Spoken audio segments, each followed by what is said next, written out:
Hello दोस्तों, welcome back top career. आज हम बात करने वाले हैं जीएनएम कोर्स के बारे में। जीएनएम कोर्स की पूरी जानकारी आपको इस वीडियो में मिलने वाली है। शुरू करते हैं जीएनएम कोर्स से। जीएनएम कोर्स क्या है, जीएनएम कोर्स करने के बाद कौन कौन सी जॉब मिलती है, कितनी सैलरी होती है आफ्टर जीएनएम, जीएनएम कोर्स करने के बाद आगे कौन कौन सा कोर्स किया जा सकता है, इन सब का जवाब मिलेगा इस वीडियो में। तो आइए शुरू करते हैं। जीएनएम का पूरा नाम है जनरल नर्सिंग एंड मिडवाइफरी। ये डिप्लोमा कोर्स है जिसे कोई भी स्टूडेंट कर सकता है, चाहे वो लड़का हो या लड़की हो। जीएनएम कोर्स 3 साल 6 महीने का होता है। 3 साल में इसमें आपको सिलेबस पढ़ाया जाता है और 6 महीने में कंपलसरी इंटर्नशिप होती है। मेडिकल इंस्टीट्यूट एंड हॉस्पिटल के योग्य देखभाल करने वालों की जरूरत होती है। पेशेंट की देखभाल करने के लिए कैंडिडेट को तैयार किया जाता है जीएनएम कोर्स में। आगे जानते हैं जीएनएम कोर्स करने के लिए क्या योग्यता चाहिए। किसी भी मान्यता प्राप्त इंस्टीट्यूट से 12th पास करना होगा और 12th में कम से कम 40% मार्क्स स्कोर करने होंगे, तभी आप जीएनएम कोर्स में एडमिशन लेने के लिए एलिजिबल होते हैं। 12th में पीसीबी सब्जेक्ट होने चाहिए।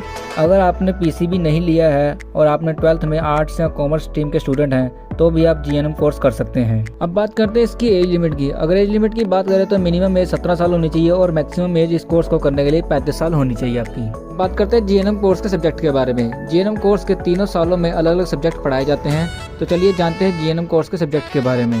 ये है फर्स्ट ईयर के सब्जेक्ट जो कि आपके स्क्रीन पर हैं, और सेकंड ईयर के सब्जेक्ट आपके इससे भी कम होते हैं, ये है आपके स्क्रीन पर।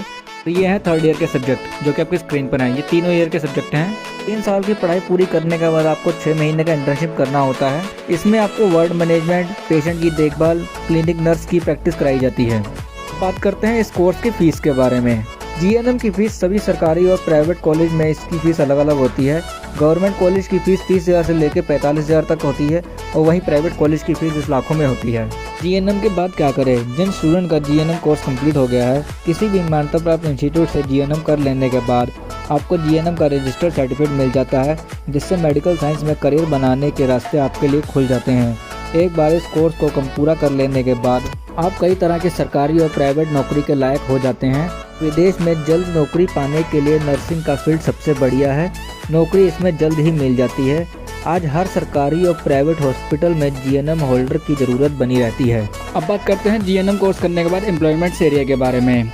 NGO, old age homes, nursing homes, government health schemes, government dispensaries, private hospitals और क्लिनिक, ऐसे ही बहुत सारे एम्प्लॉयमेंट एरिया हैं जहां आप जॉब के लिए अप्लाई कर सकते हैं।